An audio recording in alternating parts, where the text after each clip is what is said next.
Good morning, students. Today's topic is assumption of the law of supply. आपको मैंने पहले भी बताया था इकोनॉमिक्स के जितने भी लॉज होते हैं वो अजम्पशन बेस होते हैं. उस अजम्पशन पर ही वो लॉ वर्क करते हैं या फिर फंक्शन करते हैं. बिना उस अजम्पशन के हम उस लॉ को नहीं समझ सकते हैं. सप्लाई के लॉ को समझने के लिए हमें इसकी अजम्पशन को समझना होगा. फर्स्ट है, there is no change in supply and price of factors of production. The supply of factors of production of specific goods and their price remains constant. मतलब पहली अजम्पशन इसकी ये है कि प्राइस को कांस्टेंट माना है, कोई चेंज नहीं होगा उसमें. सेकंड है, the technology of production remains constant. Technology भी कांस्टेंट होगी. टेस्ट एंड प्रेफरेंसेस में भी बायर और सेलर के कोई चेंज नहीं होगा. ठीक है. The supply of goods is divisible, यानी उसे बांटा जा सकेगा. ठीक है. फिर फिफ्थ है, price of related goods remains unchange. और जो प्राइस ऑफ रिलेटेड गुड होगी वो भी कैसी होगी, हमारी अनचेंज्ड होगी. Government policies regarding taxation and subsidy remains constant. सब कुछ को कांस्टेंट माना है इसमें. Conditions regarding weather and climate should remain constant for supply of agricultural product. Easy बात है ये तो. Supply of agricultural products in comparison to their price can only be changed after a time lag. और जो agricultural product होते हैं उनकी price में चेंज होगा, लेकिन टाइम लैग यानी एक निश्चित समय अंतराल के बाद. ठीक है.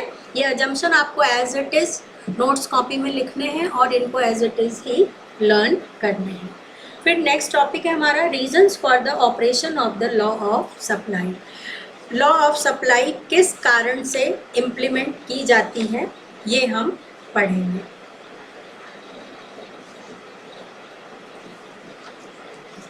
फर्स्ट है, in order to maximise profit at higher prices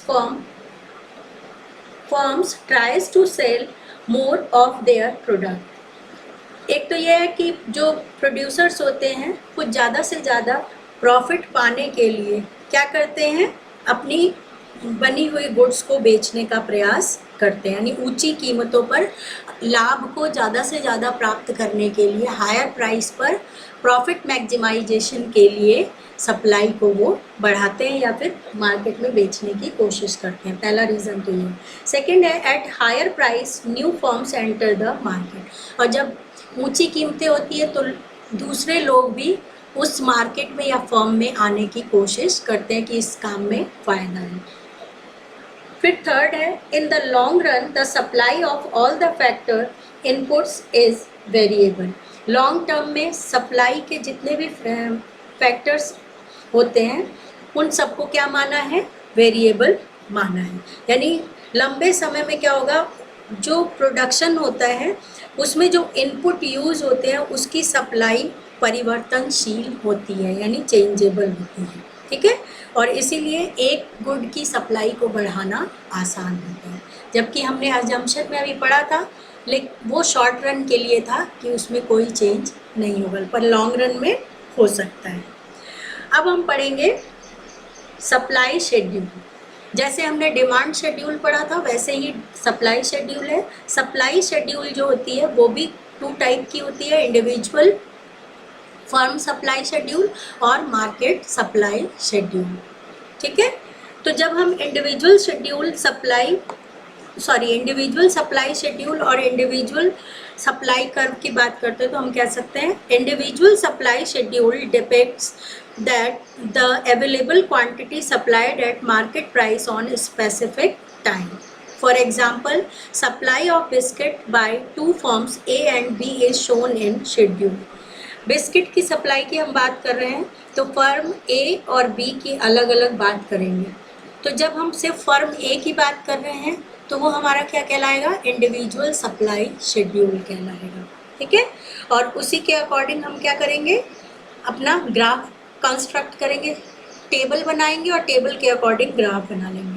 Y access पे हम प्राइस लिखेंगे और एक्स एक्सेस पे हम क्वांटिटी लिखेंगे. ठीक है. बिस्किट की क्वांटिटी लिख देंगे।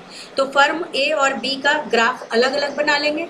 फिर ये हमारा हो जाएगा इंडिविजुअल सप्लाई शेड्यूल, और शेड्यूल को देखकर जो हम ग्राफ बनाते हैं वो कहलाता है individual supply curve.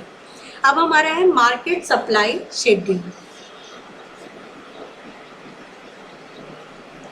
Market supply schedule के अंदर हम देखते हैं market supply schedule is a table showing the quantity supplied of a specific good by all the producers or firms at each price for a given period of time।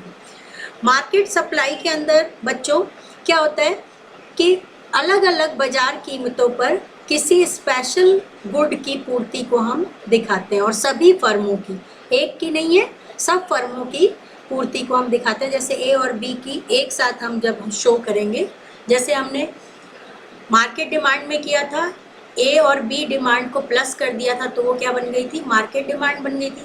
ऐसे ही ए firm की अलग और B firm की अलग बनाएंगे तो वो individual supply schedule कहलाएगा, और जब ए और बी को प्लस करके बनाएंगे तो वो मार्केट शेड्यूल कहलाएगा। ठीक है, तो इस तरीके से हम देखते हैं हमारा ये जो टॉपिक था मार्केट सप्लाई शेड्यूल और ये इंडिविजुअल सप्लाई शेड्यूल, ये हमारा कंप्लीट हो गया है। इसको आप बुक में से देखकर अच्छी से कॉपी में ग्राफ बनाएंगे, शेड्यूल कंस्ट्रक्ट करेंगे और अच्छी से नोट्स को में इन चीज़ों को कवर करेंगे। ठीक है, फिर हमारा नेक्स्ट टॉपिक है change in supply, we will do tomorrow. Thank you.